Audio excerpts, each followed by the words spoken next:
If you're getting close to retirement, you have probably heard this advice 100 times over, just like I have. Downsize it all. Sell the big house, get rid of the extra cars, cut your expenses, simplify your life.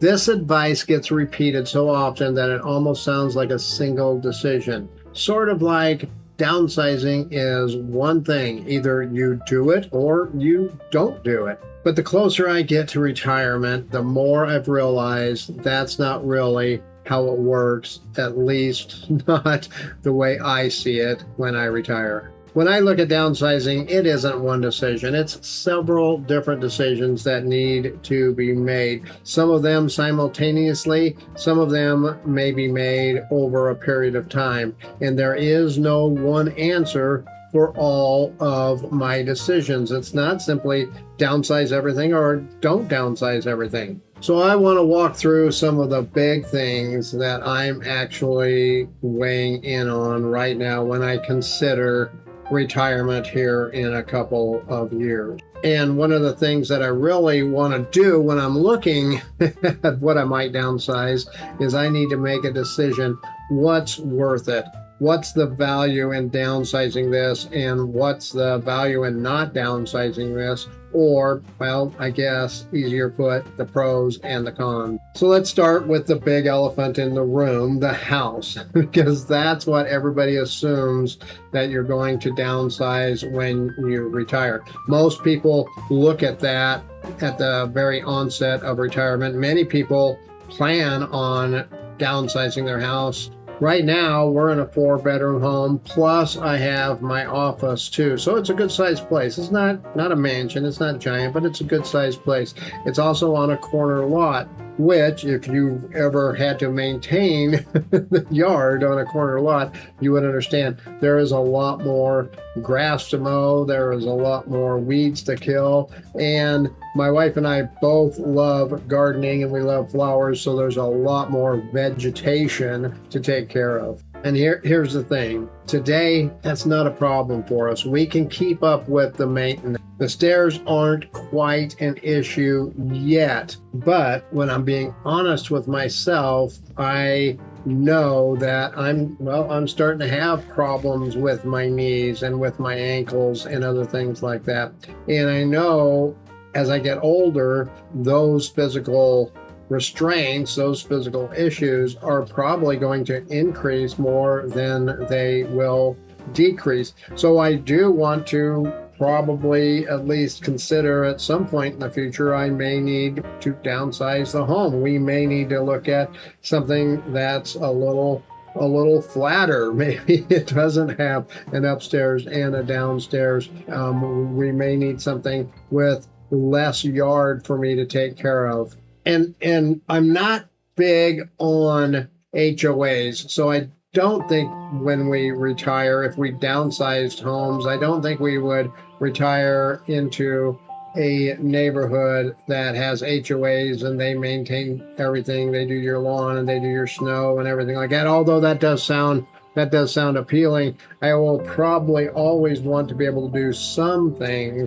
for myself outside and not have the restrictions of being told what I can and can't do. And it's not really a financial decision with the house right now because we plan on, when I retire, the house will be paid off. So there won't be a mortgage. We'll still have insurance. We'll still have taxes that we have to pay. We're still going to have the utilities, the electric, the gas, the water, the internet, everything like that. But it's not going to be that big of a problem right when I retire. But it is something that we probably would need to consider further down the line, especially when my wife decides to retire too, because when we're both drawing our retirement funds, then things may potentially get a little tighter. When you have a larger home, one of the big things you have to keep in mind is that there are a lot more utility costs, if you will. My electric bill is double the electric bill of my daughter's 3-bedroom apartment. Our gas bill is double that as well, and our water bill is even higher, even though there's 2 of us here and there's 4 of them there. And watering outside, even though I have a big yard right now, isn't a big problem because we actually have a well for our outside irrigation. So I'm not using the water out of the tap. I'm not paying for the water that goes out on the lawn and in our gardens. But for now, we're planning on staying here, at least for the short term. It's our house. It's almost paid off. It will be paid off. The grandkids love it. They call the playground area out back. We have a little fort and swing and stuff like that. They refer to that as the Nana Papa Park. And we really love that. And we're able to have, when relatives come and visit, we have space for them to be able to stay. And it's big enough that we can entertain in. But there is one thing that we've talked about possibly downsizing when I retire, and that's vehicles. Currently, we have 2 vehicles, my car and my wife's car. My wife works even when I retire. She's probably still going to work for 2 or 3 more years after that. Now, currently, she works just a mile away from where we live, so it's not very far. I work at my office at home, so I'm here all the time. So we don't really have to have 2 vehicles. Now, both of our vehicles are paid for, so there's no car payment in there, but there is insurance and there is maintenance. And well, if you've got that second vehicle and you're home all alone, I can attest to it. There's times I might just hop in the car and go get an iced tea or something like that. So I am using probably a little more fuel, a little more petro, if you will, because I have that second car here. There's also the consideration of when the vehicles need maintenance and breakdown. If you have 2 vehicles, you're going to have twice as many oil changes, twice as many sets of tires you're going to have to buy. And if something breaks, well, you've got twice as many cars that could break down. A really good example is I am thinking probably not this winter, but next winter, both of our vehicles may need tires again. And the tires on my wife's car are very expensive. They're like over $2,000 for a set of tires. So when you consider even things like that, that's a lot of money. If we have to fork out $2,000 every 3 years or 4 years for tires, well, on 2 vehicles, that's a ton of money right there. And my car's probably got about 160,000 miles on it. I think my wife's is considerably less. She doesn't put as many miles on because she works very close, but sometimes I have to go further away for work. But eventually my car is going to need more and more maintenance just to keep it running. So that's something that we really have to consider, because if my car breaks and we are used to driving 2 vehicles, well, the more natural thing to do for most people is just go out and buy a vehicle. Now, we have enough cash in the bank. I could just go out and buy a vehicle, but that is also part of our emergency contingency fund. And is needing a second vehicle, does that really fall into emergency contingency needs? And a lot of people would just end up going out and financing. You go and you try to buy a car today and nobody wants cash. They don't care. You tell them you got cash, you're going to buy it. It doesn't get you any discount. In fact, they might charge you more because they don't always want to deal with cash. They don't make the money when you pay cash today. What they want is they want the financing. That's where the car dealership makes all of the money. And that's the easiest way. If there's an easy way to buy a car, that's the easiest way, is to finance it as you drive it off the lot.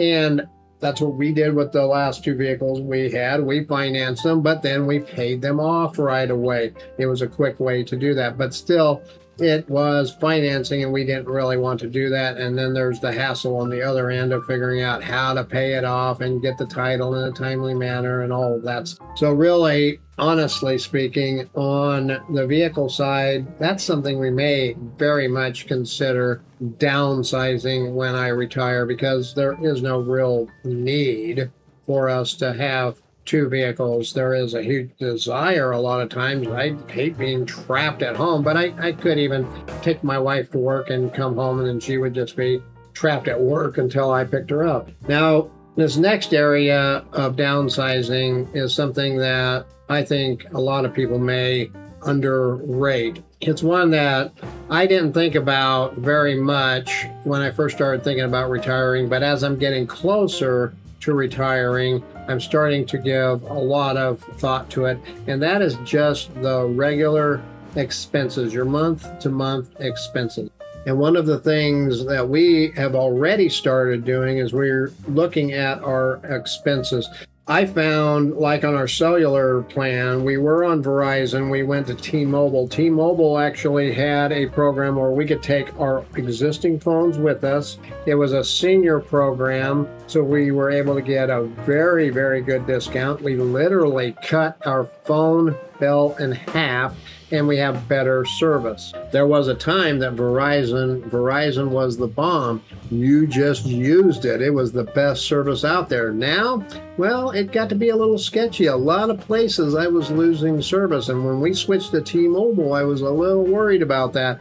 But man, I get service all over the place now in places I never got before, and at half the price. And I still have unlimited data on both of the phones. We have unlimited texts and we have unlimited calling. And our internet was kind of the same story. We were with Xfinity or Comcast for a very, very, very long time. I'm talking many decades. I was one of the first Comcast customers in our neighborhood to get Comcast, or what's called now Xfinity internet service, and it was great. It was fast. It was wonderful. But when I started looking at things, well, I saw some options out there that made me able to save a whole lot more money.